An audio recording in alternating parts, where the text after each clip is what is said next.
Hola.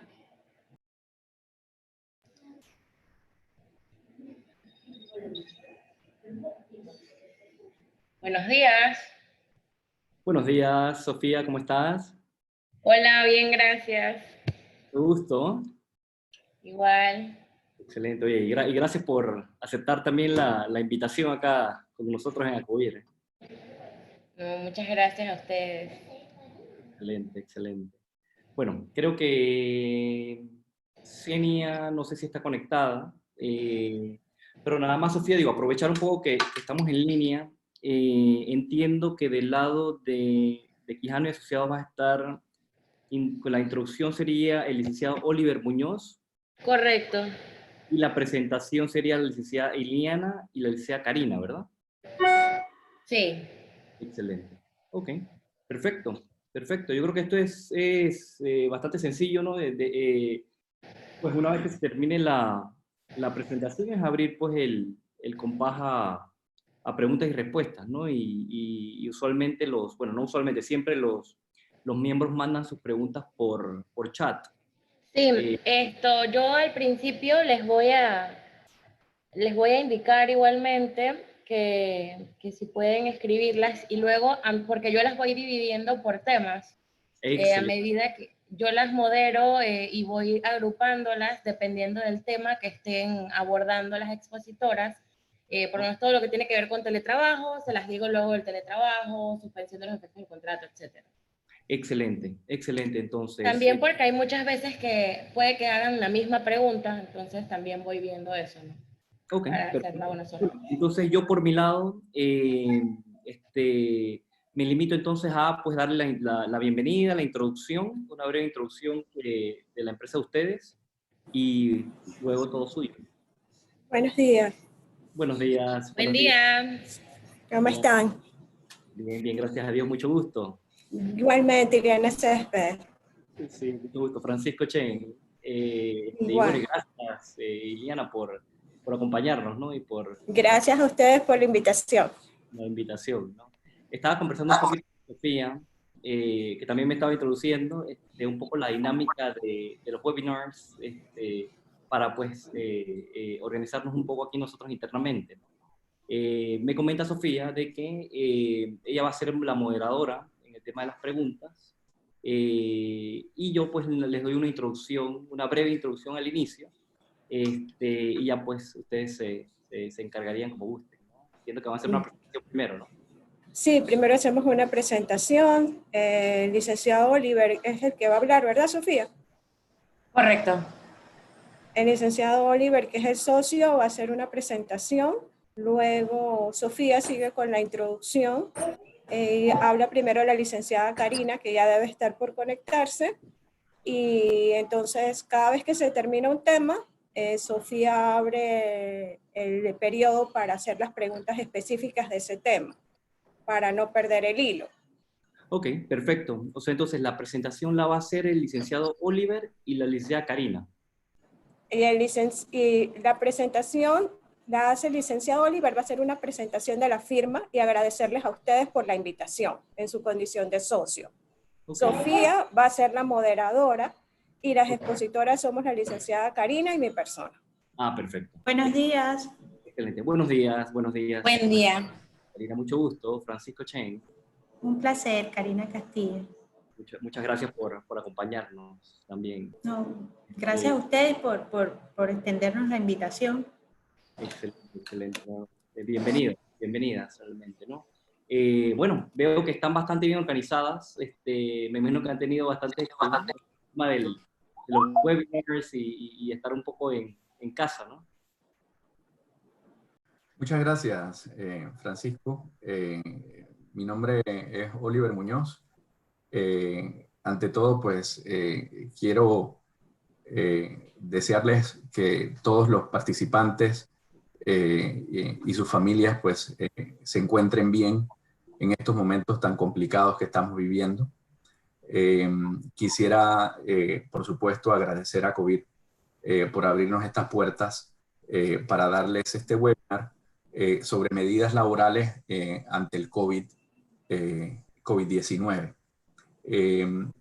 Especial agradecimiento a Francisco y a Senia por el esfuerzo que han realizado en la organización de este evento junto con nuestro equipo de trabajo, especialmente a Sofía Johnson de Quijano y Asociados, nuestra jefa de mercadeo.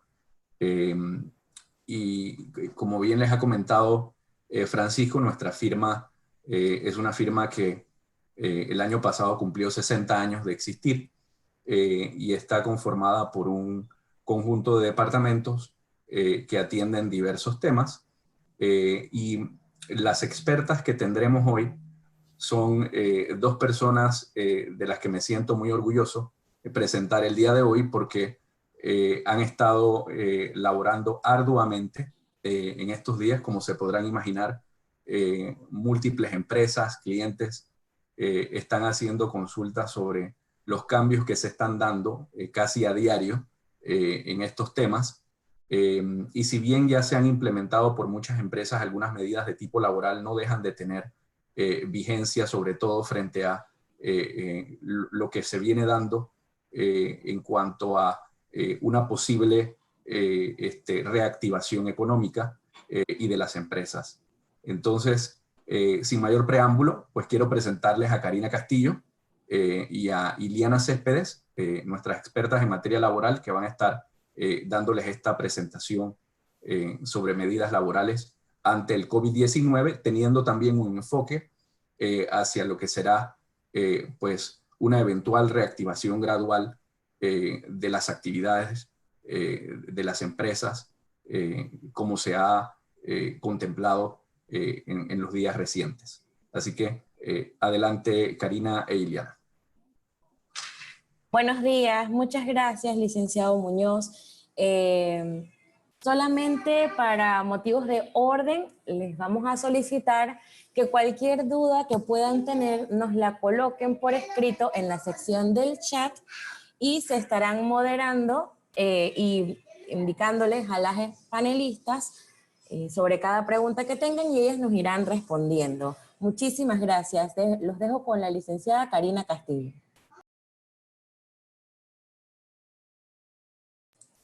Licenciada, por favor, si puede activar su micrófono. Muchas gracias. Gracias, Sofía.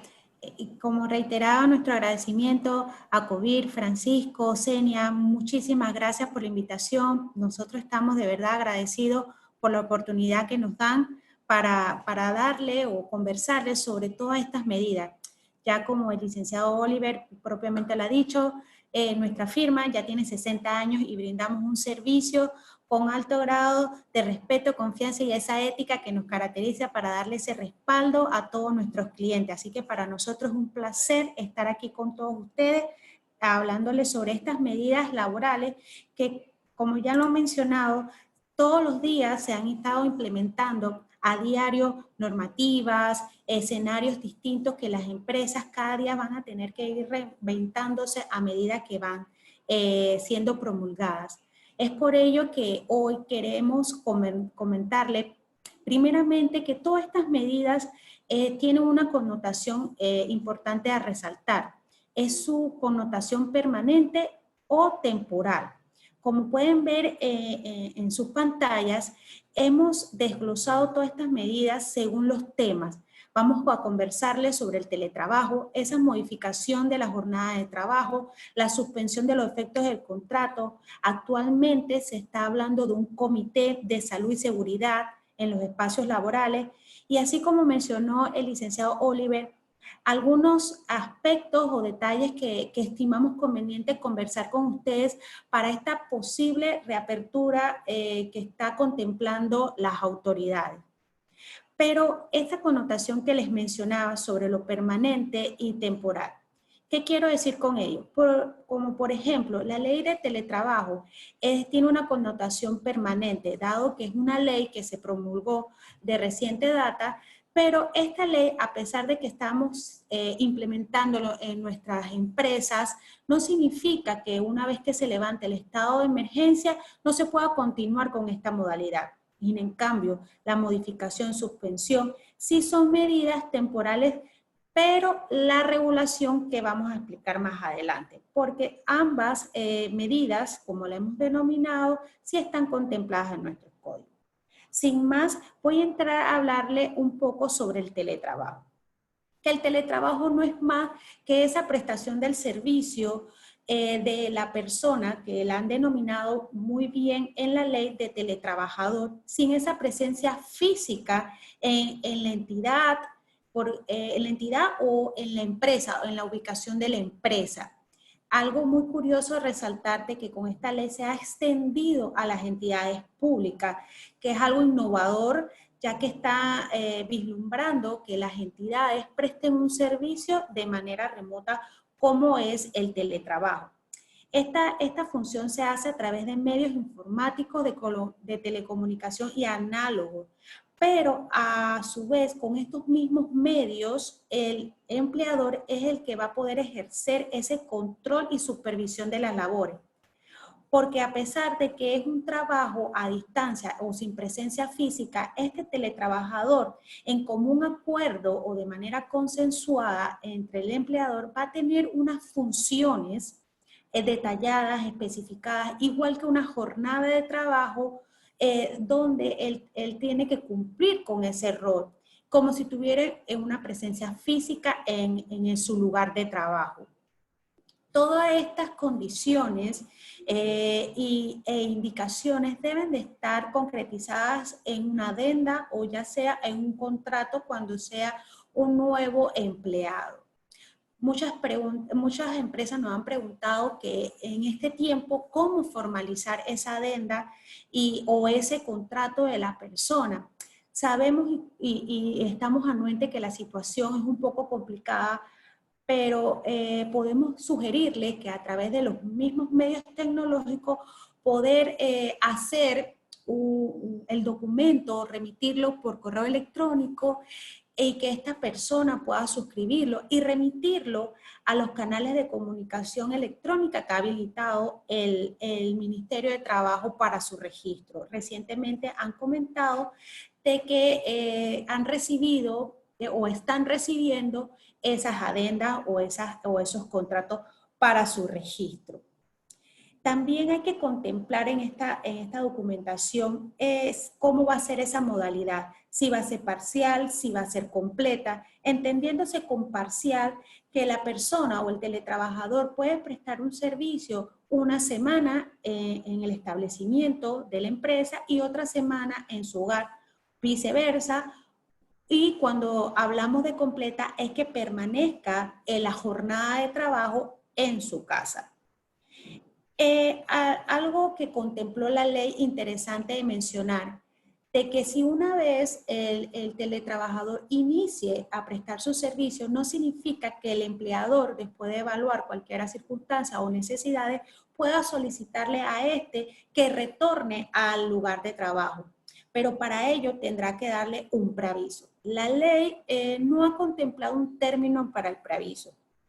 Nosotras, evaluando y revisando la connotación de ese preaviso, hacemos una recomendación que sea mínimo 15 días, porque esos son los términos más o menos en el Código de Trabajo más cortos. Pero sabemos que en la actualidad que las empresas han implementado esta modalidad no con el fin para permanecer en ella o contemplarla en su forma de trabajo, sino por la situación de la pandemia. Entendiéndose que se levante el estado de emergencia, estos tiempos o este preaviso usted puede acortarlo a su necesidad, puede ser de 1 o 2 días. También contemplando de que si la persona tiene equipos de la oficina, hay que hacer el traslado, para ellos también es ese preaviso, para organizar ese tipo de cosas.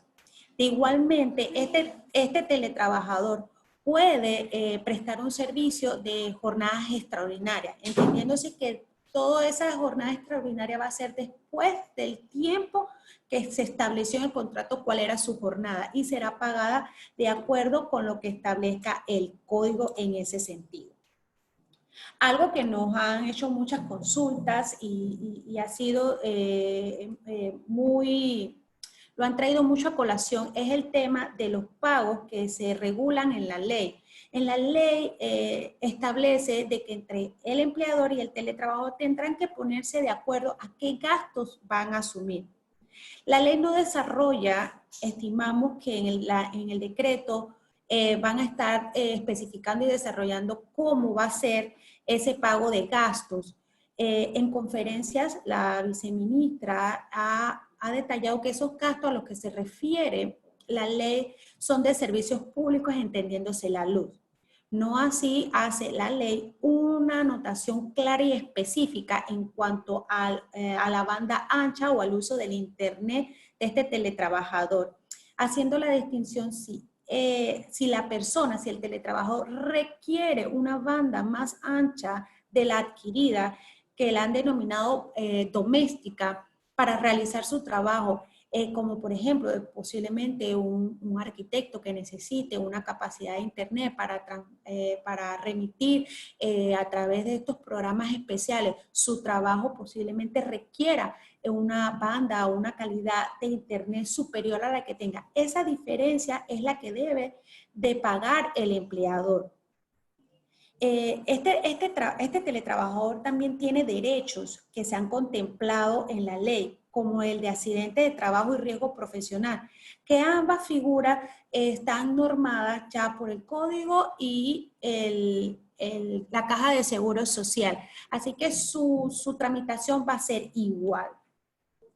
Aspectos importantes a resaltar también en la adenda o en el contrato son la protección o la medida de protección de datos, entendiéndose que esta persona va a tener acceso a mucha información, a tener equipos, a manejar temas sensitivos fuera de las instalaciones. Por ende, se ha resaltado con prioridad de que tanto el empleador como el teletrabajador tomen medidas de protección. Y hemos ya escuchado en los medios de comunicación de que se ha incrementado el ataque a la base de datos y es importante tener este cuidado. A ese teletrabajador también hay que darle capacitaciones sobre el uso de los equipos o cómo va a ser esta modalidad. Y también el empleador va a ser responsable de la protección y la seguridad profesional de este teletrabajador. Esto también va muy ligado a lo que vamos a hablar posteriormente con el comité, que también, a pesar de que está prestando un servicio fuera de las instalaciones, el empleador tiene que velar por ello. Una característica también que resalta la ley del teletrabajo es el trabajo ese de guardia, que es distinto a la jornada extraordinaria. ¿Por qué? Porque este trabajo de guardia se puede requerir por algo muy específico o una emergencia muy específica en la cual la ley ha contemplado que el empleador, debe de cubrir el transporte para que este teletrabajador se dirija a atender esta emergencia. Ese pago obviamente va a ser contemplado de acuerdo a lo que se estimó en el contrato. Estos son los aspectos más relevantes que podemos resaltarles sobre el teletrabajo. Esta es una modalidad que ha venido de reciente data al país. Ya en otros países se ha evidenciado que es una modalidad muy óptima para trabajar, tiene sus ventajas y desventajas, pero en este tiempo hemos podido evidenciar que es una buena opción para seguir adelante, así como decía Francisco. En este tiempo nos hemos tenido que reinventar y con el teletrabajo hemos podido seguir operando en este tiempo. Sin más, voy a pasar a la palabra a la licenciada Eliana, pero antes, a ver, Sofía, si tenemos algunas preguntas. Por el momento no, licenciada. Pueden continuar. Gracias. Gracias a ti, Sofía. Entonces le pasamos la palabra a la licenciada Eliana, que nos va a conversar sobre la modificación de la jornada de trabajo.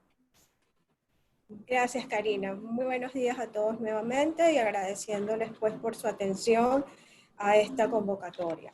La modificación de la jornada laboral que ha venido a ser regulada por el decreto 71 del 13 de marzo del 2020 no es más que nada que la normativa que se mantiene vigente en el artículo 159 del Código de Trabajo que permite que el empleador y sus trabajadores o el sindicato de trabajadores en aquellas empresas donde hay un sindicato lleguen a un acuerdo para modificar la jornada de trabajo. Esta modificación no es más que reducir la jornada de trabajo pactada en los contratos de trabajo. El Código de Trabajo no establece un porcentaje hasta el cual se puede reducir la jornada de trabajo, pero el Ministerio de Trabajo ha recomendado que no sea más allá de un 50% de la jornada pactada.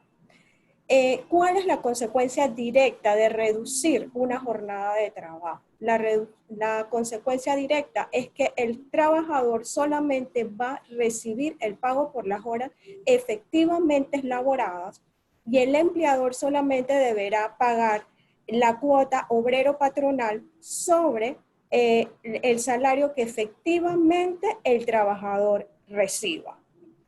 La reducción de la jornada laboral, si bien es cierto, muchos escuchamos y nos hace mucho la pregunta que al reducir la jornada de trabajo se reduce el salario mínimo establecido por la ley. Aquí hay que hacer una aclaración. El salario en Panamá está reglamentado por hora, no por mes. Por tanto, si usted le paga a una persona 1.75 la hora por 8 horas diarias, si usted reduce la jornada, le va a pagar 1.75 por 4 horas diarias. Para que se dé esta modificación de la jornada laboral de trabajo, es necesario que se firme un acuerdo con todos los trabajadores o con el sindicato. Este acuerdo debe ser de acuerdo al modelo que el propio Ministerio de Trabajo ha promulgado en el decreto ejecutivo número 71. Este modelo se encuentra anexo a este decreto. Al final de la presentación, si alguno lo requiere, con gusto podemos enviarle el modelo para que puedan saber de qué estamos hablando. Una vez que esta modificación ha sido firmada por todos los trabajadores, debe ser enviada al correo electrónico que para tales fines el Ministerio de Trabajo ha habilitado, de acuerdo a la dirección en la cual se encuentran las instalaciones de la empresa. Es decir, si pertenecen a lo que se denomina Panamá Centro, se deben mandar al correo modificación_sede@mitradel.gov.pa. Si se encuentra, por ejemplo, en el corregimiento en el distrito de San Miguelito, debe ser modificación_sanmiguelito@mitradel.gov. Esta solicitud debe estar acompañada de copia del aviso de operación y de la planilla preelaborada de la empresa.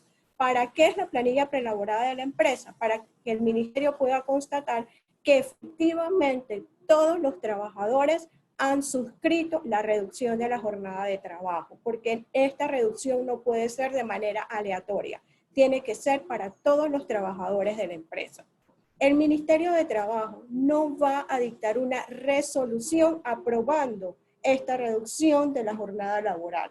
Ellos lo que hacen es avalar esa reducción como si estuvieran registrando una adenda a todos los contratos de los trabajadores. Muchos nos preguntamos por cuánto tiempo puede ser esta reducción de la jornada laboral. El mismo acuerdo y la propia ley lo deja a criterio de las partes que suscriben este acuerdo. Es decir, se puede suscribir un acuerdo por 3 meses, pero igualmente puede ser que ustedes pongan en ese contrato que son 3 meses prorrogables y entrar nuevamente a una negociación. En ese mismo acuerdo, ustedes deberán consignar cómo será la forma en que progresivamente se va a recuperar la jornada de trabajo.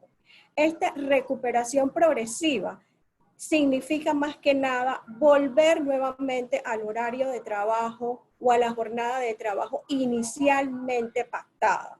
No puede ser, no se debe entender que es que una vez que la empresa entra a laborar 8 horas, el empleador tiene que pagarle al trabajador por esas horas que no laboró. No, por eso nosotros le recomendamos a todas las empresas que en ese artículo donde se debe indicar cómo se va a recuperar la jornada de trabajo, se coloque que una vez que se levante el estado de emergencia, con mucho gusto se van a hacer reuniones con los trabajadores para ir analizando cuál es la situación económica de la empresa y si es necesario prorrogar o no ese tiempo por el cual se pactó la modificación de la jornada laboral. Hay empresas que lo han pactado directamente por 6 meses, hay otras que lo han pactado por el término de 1 año. Esto no quiere decir que si la empresa se recupera antes, no pueda entonces llegar nuevamente a un acuerdo y decir que ya queda sin efecto esta modificación de la jornada de trabajo y se procede entonces a trabajar en un horario regular. No sé, Sofía, si tenemos alguna pregunta. Sí tenemos algunas.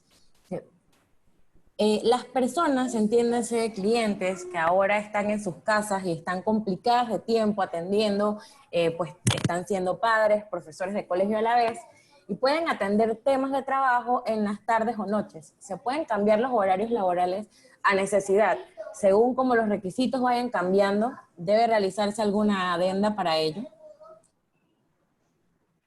Ok, lo correcto sería realizar una adenda para que la persona tenga turnos rotativos.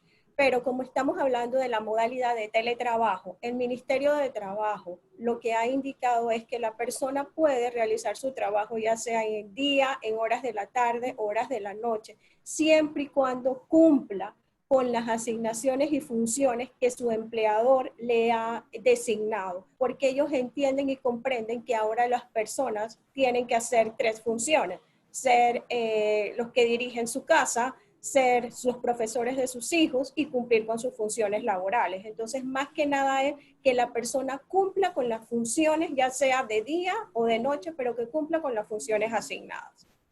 Y recordando para aportar, el teletrabajo, igual que hasta la modificación de la jornada de trabajo, son acuerdos entre partes.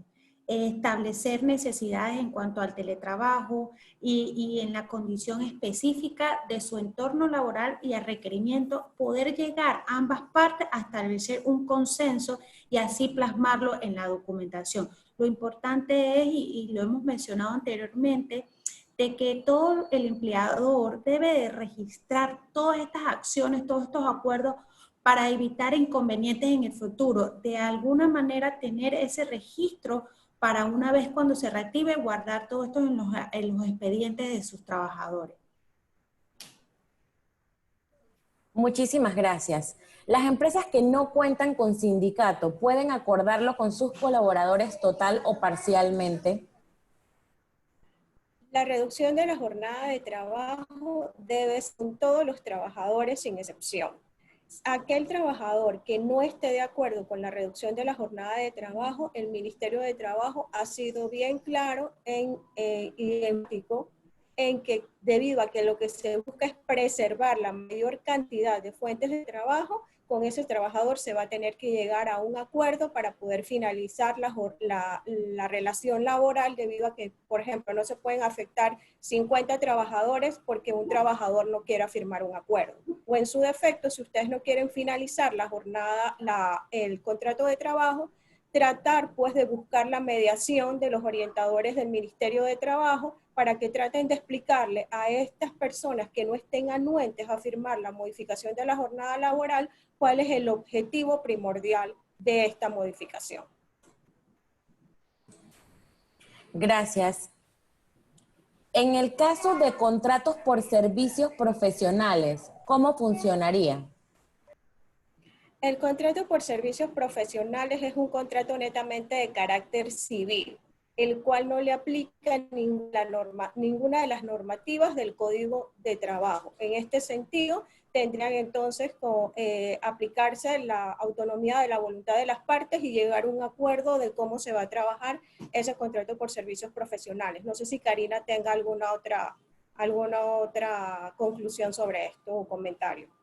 No coincido con usted, licenciada, efectivamente es de carácter civil y ya las partes se tendrán que poner en acuerdo, recordando que los contratos de servicios profesionales no tienen ningún tipo de subordinación ni horario de cumplir.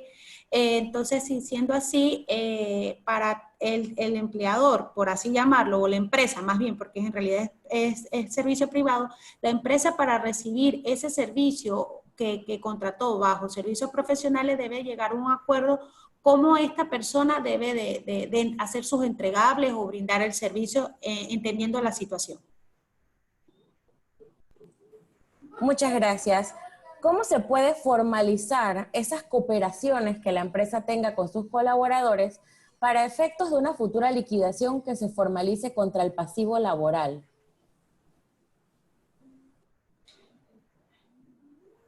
¿Puedes repetir la pregunta, Sofi, por favor? Sí, claro. ¿Cómo se puede formalizar las cooperaciones que la empresa tenga con sus colaboradores para efectos de una futura liquidación que se formalice contra el pasivo laboral?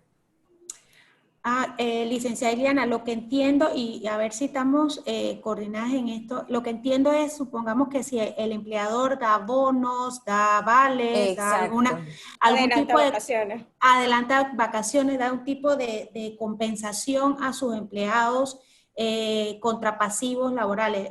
Licenciada, ahí lo que yo veo, y no sé si coincide, que si estos ayuda, por así denominarlo, lo hace de forma de un préstamo, ahí puede hacerle el descuento que a razón del porcentaje que establece el código contra su liquidación. Es lo que puedo yo comentarle sobre esa pregunta. No sé si usted tiene otra aportación, Lice. Sí, lo que hemos recomendado, como bien dice Karina, que estas aportaciones sean realmente registradas como préstamo, para que el empleado igualmente firme un documento, ya sea que lo garantice de alguna forma con su liquidación, lo que permite entonces en algún momento dado que ustedes puedan contar con un documento que respalde que ustedes le han adelantado esa suma en garantía, ya sea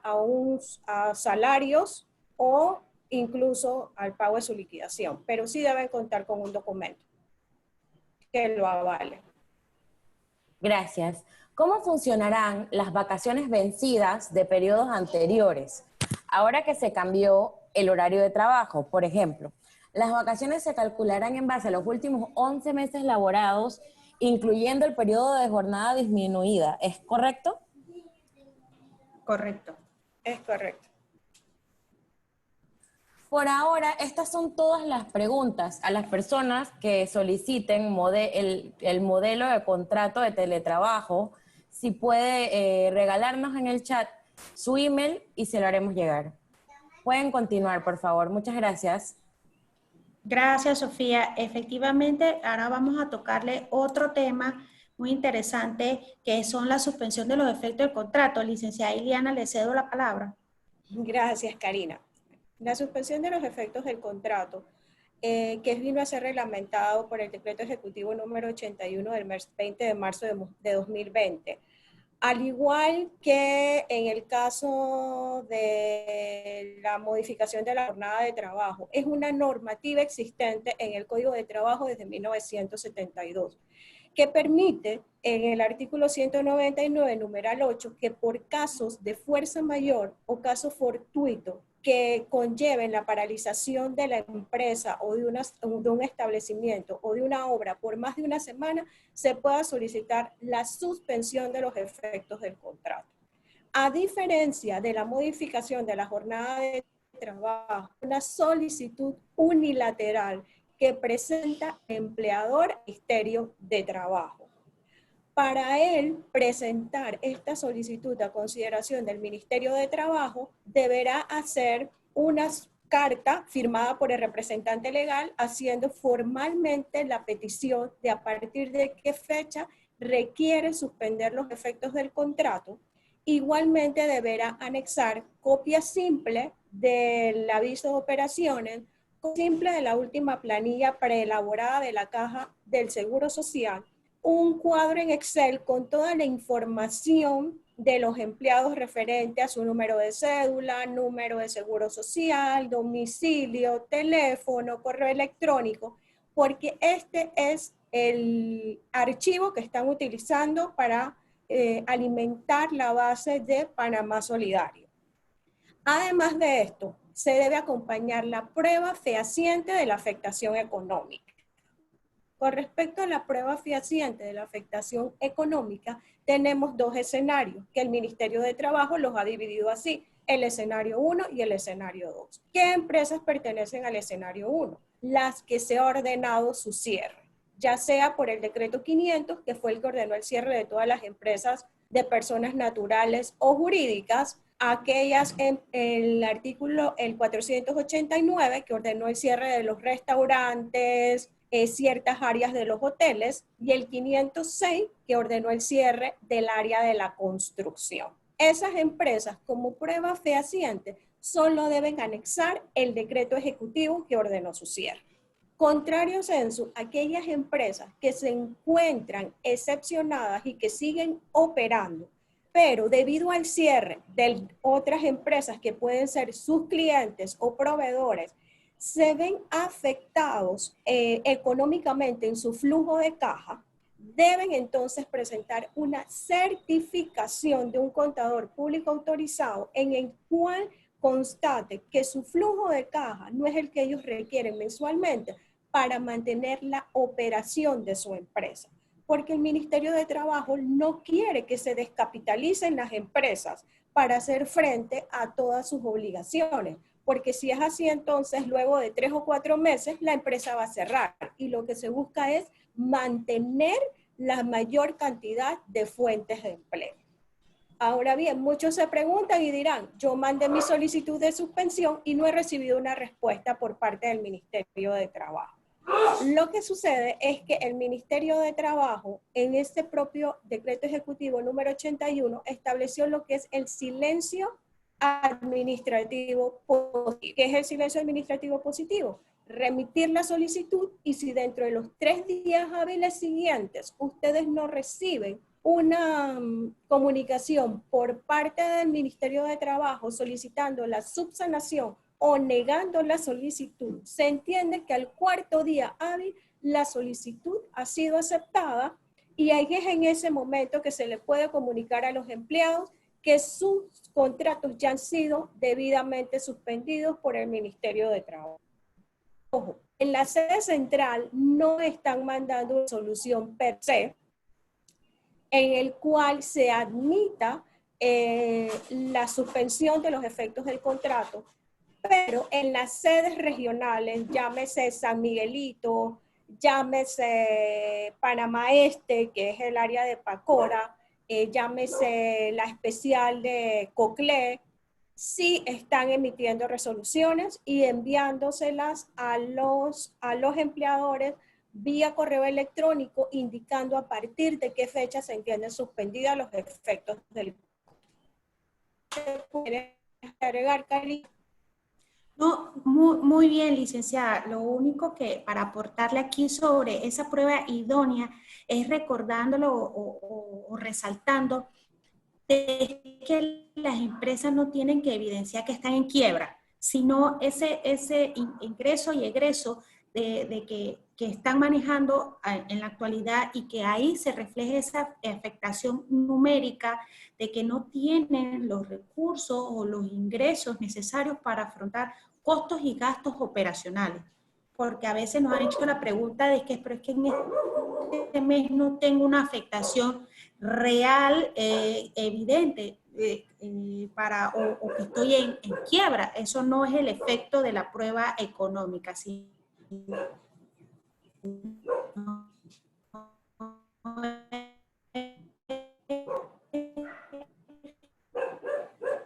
De que no cuentan con esos. Entonces, Sofi, voy a darle la palabra a la licenciada Iliana para que termine todo lo de la suspensión y procedemos a entrar en las preguntas. Ok. Otro de los puntos que ha reglamentado el Ministerio de Trabajo es la prórroga de la solicitud de la suspensión de los efectos del contrato. Igualmente, ellos lo han dividido en 2 escenarios. El escenario 1, las empresas, como explicamos, que su cierre fue ordenado por el Ministerio de Salud. A esos casos, la prórroga se va a aplicar de manera automática, es decir, por 30 días adicionales.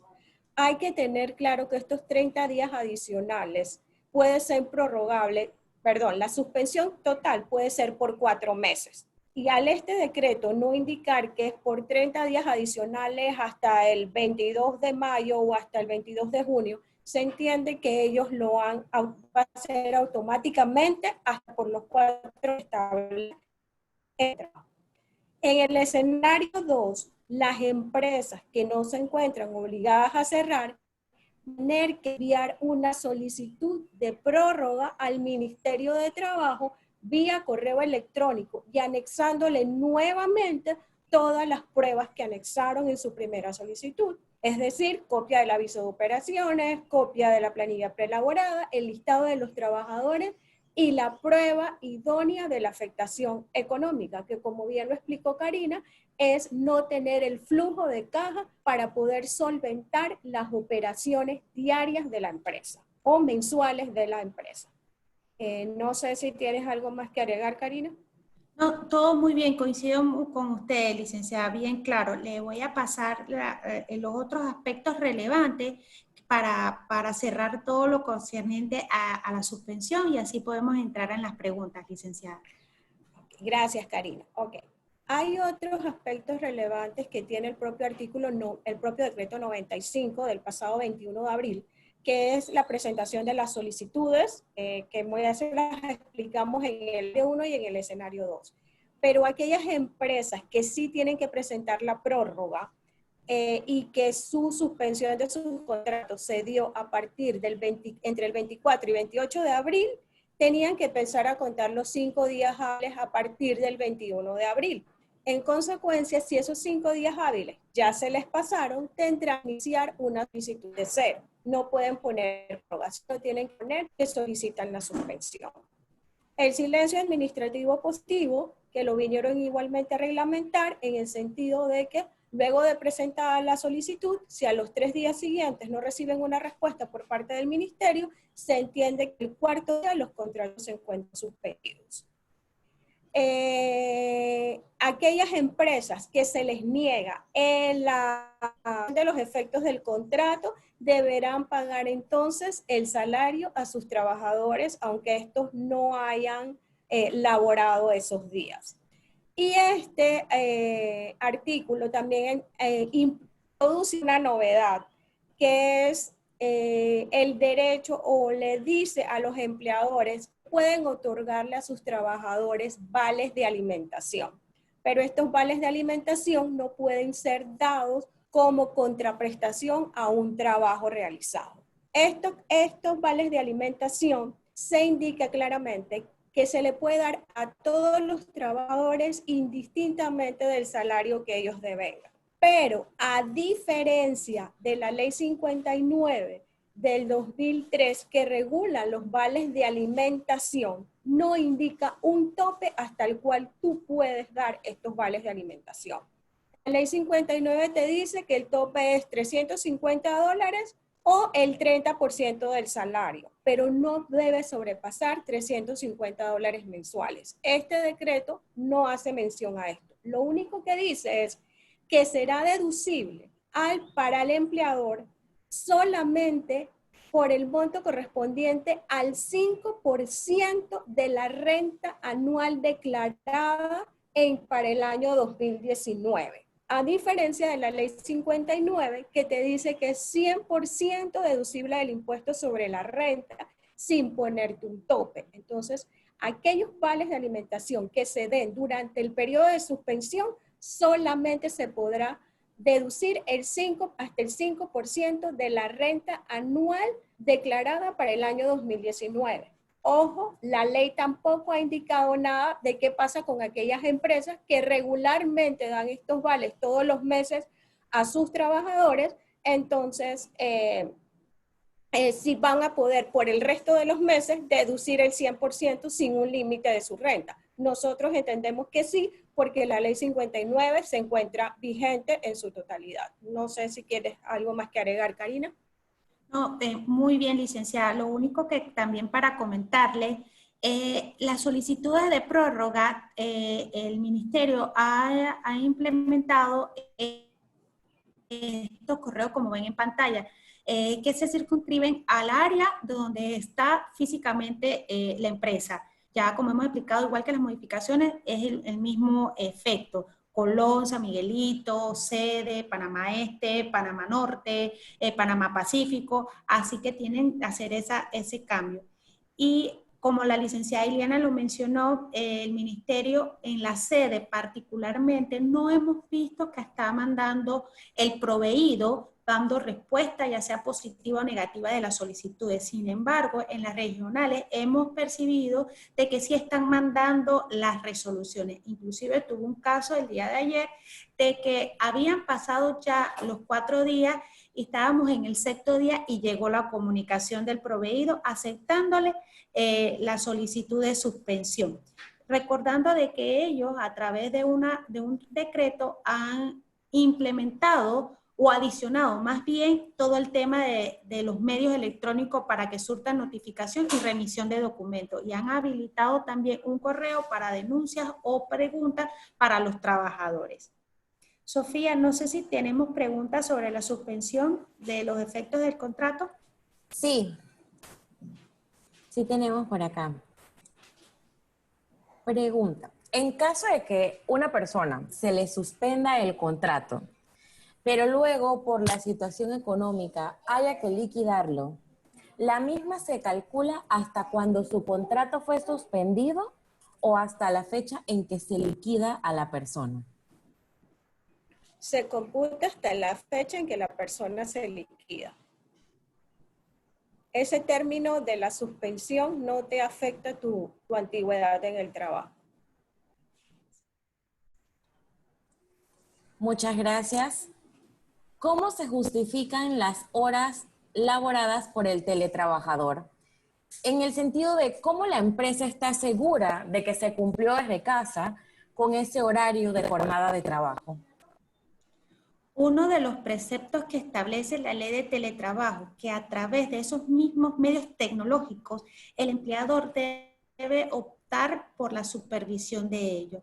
Ya sabemos que a través de programas, sistemas, software, se pueden implementar controles, registros, en la cual este empleador puede supervisar las funciones de ese teletrabajador. También el cumplimiento de las funciones, entiéndase la atención de clientes, remisión de correos, respuestas oportunas, notificaciones, cartas, la documentación que esta persona tiene que remitir. Por eso es muy importante en la adenda, en el contrato, establecerle cuáles van a ser sus funciones, cuáles son los medios de supervisión, o sea, explicarle todo y cada uno de los detalles que va a contemplar esta modalidad. Muchas gracias. Si he suspendido, pero no me han escrito, por lo que debe estar admitida la suspensión, pero me ha comunicado en estos días que no figura en la plataforma de Panamá Solidario. Con respecto a la plataforma de Panamá Solidario, creo que ellos lo están alimentando poco a poco. Lo están alimentando, creo que primero por sectores. Creo que la semana pasada dijeron, no sé si Karina me corregirá, que habían alimentado primero a los que vivían en San Miguelito y en Arraiján. Entonces, probablemente sea por ese motivo que las personas todavía no aparezcan. Pero ellos pueden con gusto comunicarse a la línea 140 y ahí le van a pedir todos sus datos y para poder que ellos le puedan verificar si salen o no salen o a través del sistema SARA. No sé si Karina tiene algo más que agregar. No, efectivamente, licenciada, va por etapas y han comentado las autoridades que se está ampliando el tema del registro, entendiendo de que también el volumen es muy alto, licenciada, así que me imagino que el registro es un poco lento en Intrader, pero sí han comentado tanto en las redes sociales como en medios de que se ha ampliado el programa y que se van a estar ingresando y las etapas se van a ir dando como la han contemplado las autoridades.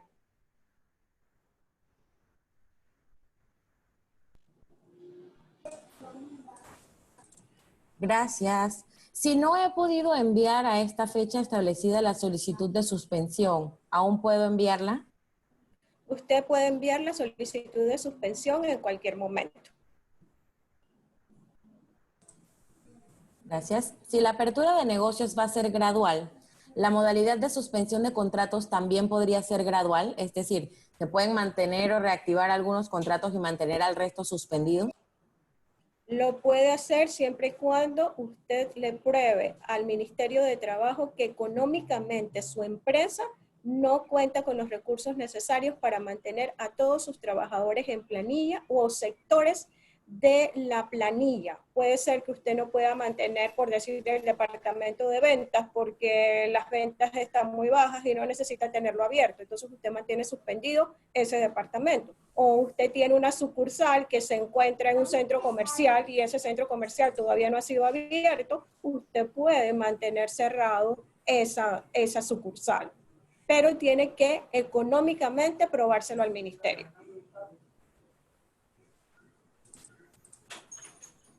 Muchas gracias. Nos hacen una consulta sobre la diapositiva que tenemos en pantalla.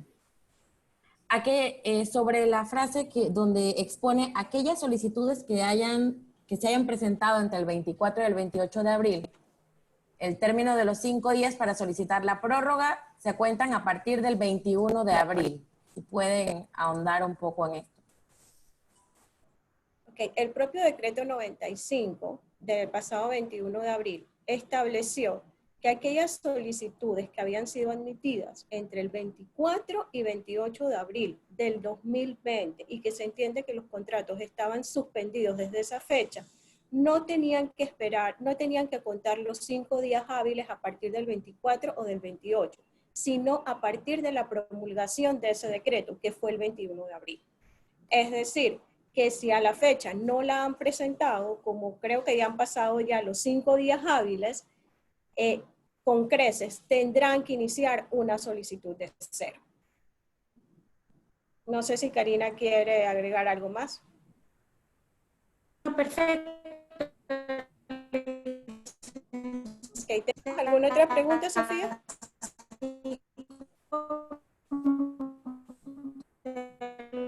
Sí. Creo que, Karina, si puedes repetir, por favor, porque no se escuchó.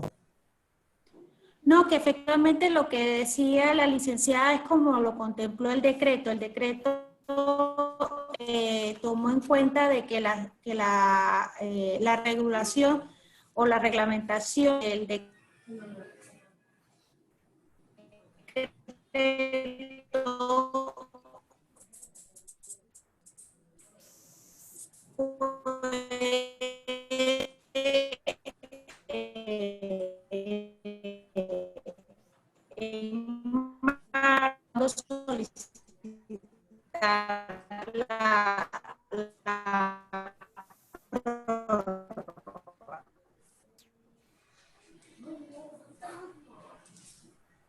Licenciada Ileana, si puede, por favor, darnos la asistencia, ya que estamos...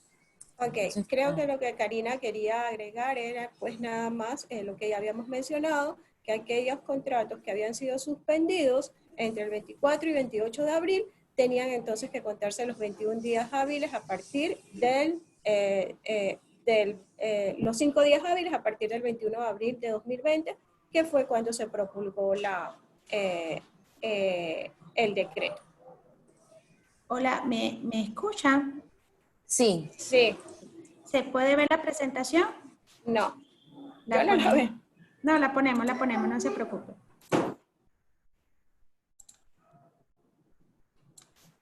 Ahora sí, Karina. Sí, disculpe que el sistema... ¿Ahora? Ahora sí, ya. Perdonen que el sistema me sacó, pero ya estamos aquí. Gracias. ¿Alguna otra pregunta, Sofía? En cuanto a los beneficios a los trabajadores, ¿por qué se dice que si la empresa decide ayudar económicamente dando un vale de alimentación, por qué se menciona que el beneficio será 100% deducible del impuesto sobre la renta? Y si el empleador da el vale de solo 50 o 100 o 300 mensual, ¿cuánto recibiría entonces neto para hacer la compra de alimentos. Es deducible de impuestos para la empresa, no para el Es empleador. correcto. Es correcto, Sofía. La deducción o el beneficio del impuesto sobre la renta es para el empleador. Si la empresa tiene a bien disponer 100, 50, dependiendo de sus posibilidades, se le entrega al 100% ese beneficio al trabajador. La única diferencia entre la ley del vale o del beneficio con la reglamentación es el porcentaje del descuento o el límite del porcentaje del descuento. En la ley, como la licenciada lo explicó súper bien, era el 100%, acá se hace la distinción que es el 5%, que es lo que se puede descontar del impuesto sobre la renta. Gracias. ¿Se puede suspender a un grupo de trabajadores y reducirle las horas de trabajo a otro grupo? Es correcto, sí. Es correcto.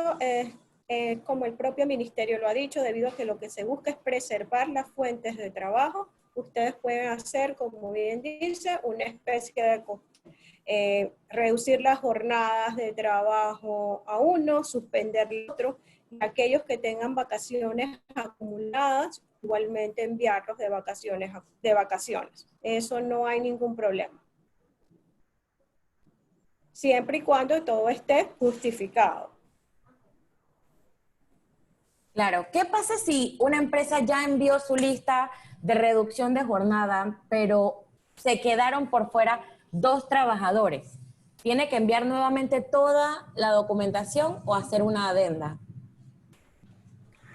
Si la mandaron por correo electrónico, pueden hacer una aclaración al ministerio, no sé qué piensa eso, Karina, sobre el mismo correo, indicándoles que por un error involuntario se quedaron por fuera estas 2 personas, ya sea porque se les dificultó conseguir la firma en tiempo oportuno, pero ya se está, ya por eso la hacen llegar en este momento.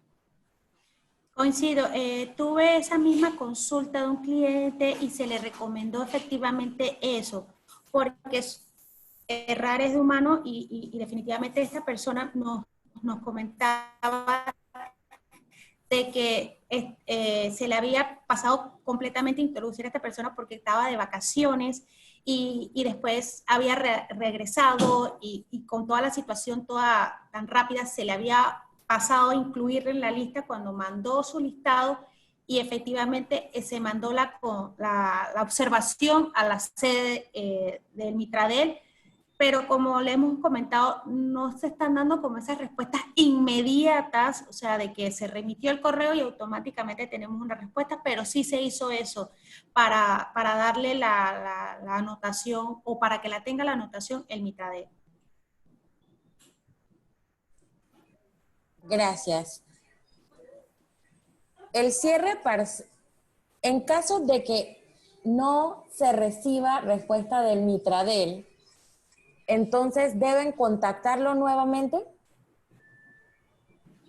No, yo considero que no. Si estamos hablando de la suspensión de los efectos del contrato, no, porque Correcto. la propia ley ha regulado lo que es el silencio administrativo positivo, que se entiende que si a los 3 días no recibes respuesta, al 4.º día ya se encuentran suspendidos. Es decir, si usted presentaron una solicitud, por decir el día de ayer lunes, y el jueves no reciben respuesta, se entiende que a partir del viernes, que es el 4.º día hábil, los contratos se encuentran suspendidos.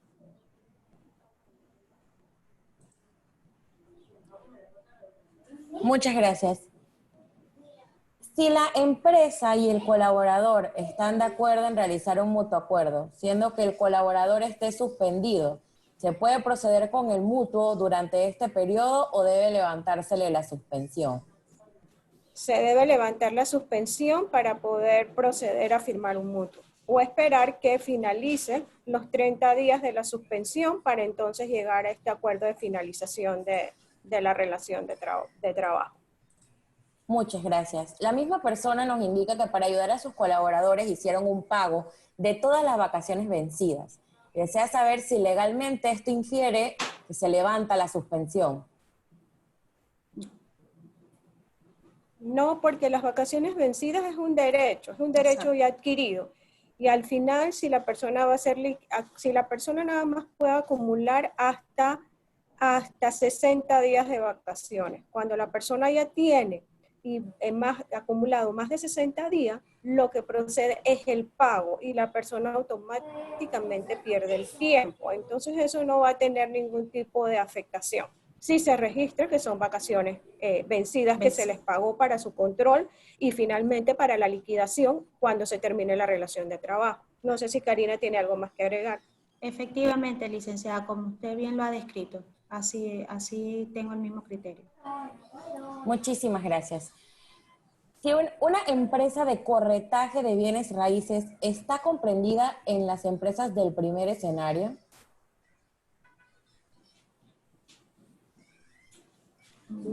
Hasta donde yo tengo conocimiento no están excepcionadas. Están comprendidas dentro de todas las personas naturales o jurídicas que hacen negocios en Panamá. No sé, Karina, si recuerdas el 507, no recuerdo haberlo leído. No, las de corretaje de bienes y raíces no están excepcionadas. Haciendo una revisión en memoria, no recuerdo haberlas visto que están excepcionadas. Gracias. ¿Se pueden dar vacaciones adelantadas del 2021? Usted puede dar en las vacaciones adelantadas, el ministerio ha dicho que si usted lo considera hasta el 2022, pero todo va a depender, como Karina lo ha dicho, de la voluntad entre las partes y de la confianza que usted tenga con su trabajador. De repente eso se puede hacer con un trabajador que tenga muchos años, pero no quizás con un trabajador que apenas tenga un año de laboral, porque usted no sabe si esa persona al mes de levantarse o de regularizarse todo, de repente la persona le renuncia. Correcto, en ese mismo sentido nos colocan, es del entendimiento de la persona que si le hace un préstamo o un adelanto a un empleado y luego liquida a esta persona, el saldo de dicho adelanto no se le puede descontar de la liquidación. Y desea saber si hay algún decreto nuevo que defina si esto se puede hacer.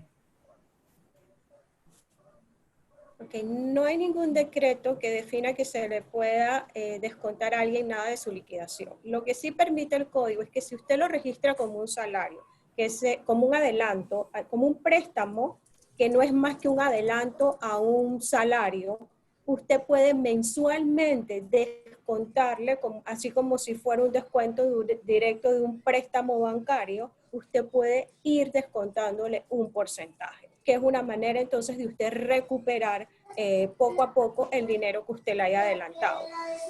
Que creo que eso fue lo que Karina en su momento explicó. Exacto, Lisa.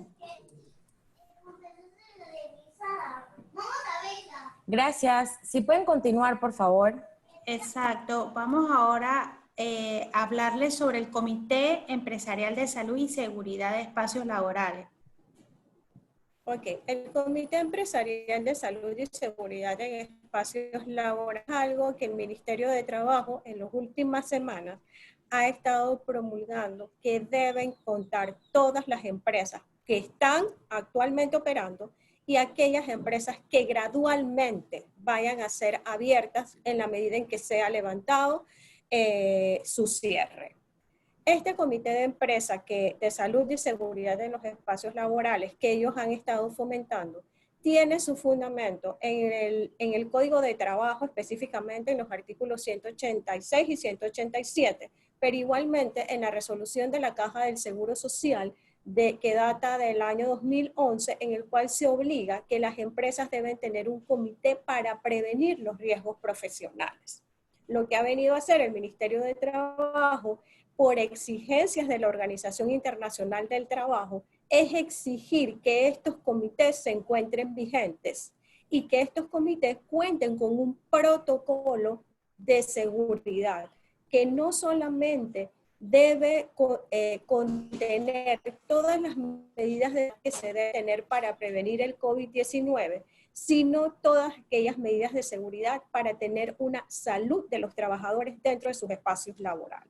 Para esto, el Ministerio de Trabajo en su página web ha publicado la guía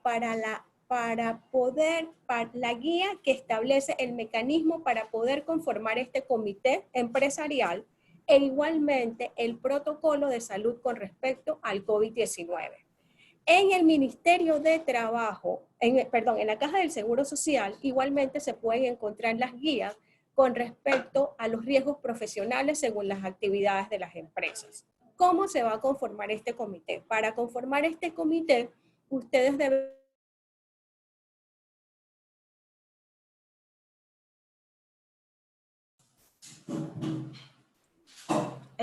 Sí, puedo comentarles también que continuando con lo que nos estaba dando la licenciada Iliana, este comité debe estar integrado dependiendo la cantidad de trabajadores. Como ven en pantalla, hacen una tabla de referencia cuánto van a ser los miembros que participen en el comité.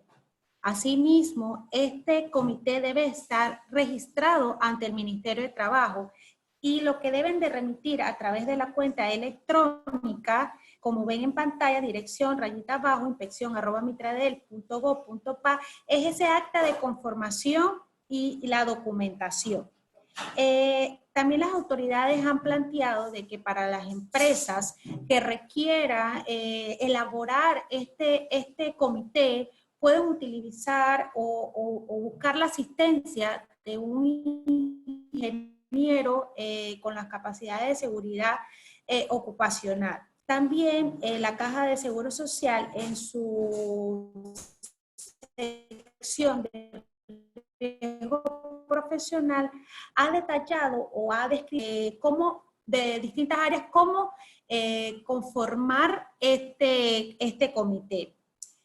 Algunos parámetros y directrices. Igualmente, la CAPAC ha sacado una guía, pero solo y haciendo la salvedad que es para la prevención del COVID. Pero lo cierto es, de que este comité es para el COVID y para la protección del riesgo profesional y la seguridad de los trabajadores. También un otro aspecto relevante que ha contemplado sobre este comité, que con su principal función, ¿cuál va a ser? Es velar por la seguridad de todas las empresas en la empresa, todas esas personas, todos esos colaboradores que tengan. Entendiéndose también de que van a tener que tomar medidas una vez se reanude todo lo concerniente a las operaciones, a las actividades. Esas medidas se van a tener que tomar muy en cuenta al momento de abrir, como el distanciamiento, como el uso de mascarillas, y hacen esa descripción muy específica que ese empleador tiene que suministrarle de manera gratuita a todo su trabajador esos elementos. Al momento se está detallando que las mascarillas deben de ser mínimo 2 por día que le deben de suministrar, igual que los productos de aseo, como el jabón para lavarse las manos, también tener todos los comunicados, fomentar la capacitación para tener en cuenta todas estas medidas de protección. Igualmente, como se lo mencioné al inicio, en el teletrabajo, a pesar de que esa persona brinda sus servicios fuera de las instalaciones, también esta persona tiene que recibir estas capacitaciones, estas recomendaciones de que el comité tiene a bien disponer en el documento que debe ser registrado. Quiero también conversar, perdón, ¿no hay preguntas sobre este aspecto, Sofía? No. Gracias, Sofía. Quiero comentarle o hablarles sobre estas gestiones de personal y resiliencia empresarial. Esta acotación que vamos a hacer es en un escenario de que ya se está evaluando por las autoridades una reactivación progresiva sobre las actividades comerciales. En ese sentido, queremos darle un panorama o unas pequeñas recomendaciones que hemos estimado convenientes a esas empresas y queremos resaltar esta palabra, la de resiliencia, que no es más que ese sobrevenir de las empresas, de adecuarse a pesar de cualquier adversidad en medio de la situación. Y es con ello de que muchas empresas van a tener que continuar con su personal de teletrabajo, la gran mayoría. También utilizar la movilidad laboral, porque se va a ver todavía restringido ese aglomeramiento, la atención de persona a persona. Al estar restringido, posiblemente esa persona que atendía estaba en una recepción o era la cara de la empresa, va a tener que tomar otras medidas o otras posiciones. Por eso le traemos lo que lo conocemos como movilidad laboral. También incluir entre sus modalidades de trabajo, adicional al teletrabajo, ese trabajo a disponibilidad, que no es más que esa persona que está en disposición del empleador. Nosotros los conocemos o es conocido con el llamado on-call. También se sabe o las autoridades han hecho un énfasis en los adultos mayores, las personas, las mujeres embarazadas o personas que tengan enfermedades crónicas degenerativas, que son un sector de la población laboral que está en mayor riesgo. Para ello, hemos estimado recomendar que si continúa la situación o la reapertura es tan paulatina y ya se han agotado todas las otras medidas que hemos estado conversando esta mañana, posiblemente las empresas tendrán que contemplar un plan de jubilación para estas personas. La parte más difícil para los empleadores, ya que su operación todavía sigue afectada y no va a tener o no tiene la posibilidad de mantener toda la fuerza laboral y ya agotando todas las medidas, ya puede ser esa terminación por un mutuo acuerdo, por un despido injustificado o justificado.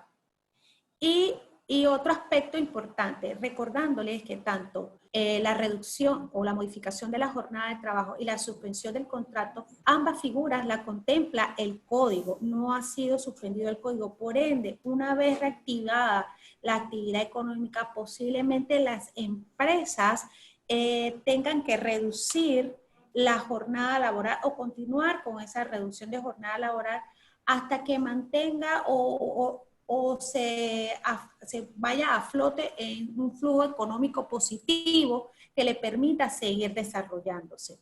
Entonces, estas acciones o gestiones de personal, las empresas tienen a bien o pueden contemplarla para ver una vez se reanude las operaciones, buscando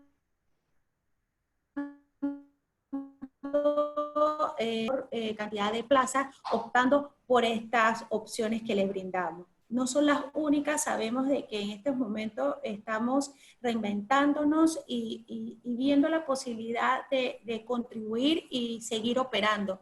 Las autoridades hasta han estado que lo que no quieren es que se cierren empresas, sino que se mantengan operando y que se preserve la mayor plaza de trabajo. Muchas gracias. No sé si Sofía tiene algunas preguntas. Muchas gracias, Karina. No, he tomado nota por escrito de las preguntas y vamos a canalizar las respuestas a través de Acovir. Ya tengo todas, tengo un listado de todas las preguntas y una parte con los correos electrónicos que nos han hecho llegar para enviar los modelos de diferentes contratos. Muchísimas gracias y reiteramos que cualquier consulta, ya la licenciada Sofía la vamos a estar canalizando a través de Acovir y gracias por la oportunidad y le dejamos nuestros correos, nuestro número de teléfono para cualquier atención. Muchas gracias. Realmente Muchas gracias por la invitación. Muchas gracias a ustedes, muy agradecidos, muy completa la presentación, como vimos, hay muchas consultas, este es uno de los tópicos y temas del momento. Realmente lo que sí nos queda claro es que hay la flexibilidad por parte pues, del gobierno para preservar los negocios y las empresas que generen al final del día empleos, ¿no? Bueno, y muy agradecidos por poder pues, canalizar las preguntas que faltaron a través de Acovir y dentro de la medida que les sea posible pues, hacer llegarnos las respuestas para compartirlos pues, con los agremiados, ¿no? Así que una vez más, pues en nombre del del Comité de Educación, agradecerles a la licenciada Karina, a la licenciada Iliana y también al licenciado Oliver, socio de la empresa. A ustedes también, pues a la directora ejecutiva por el enlace y a todos los que nos acompañaron pues, en este webinar. Muchas gracias a todos, ¿no? Gracias a ustedes nuevamente. Francisco y Senia. Gracias. Que Gracias. cuídense Bien. mucho. Igual.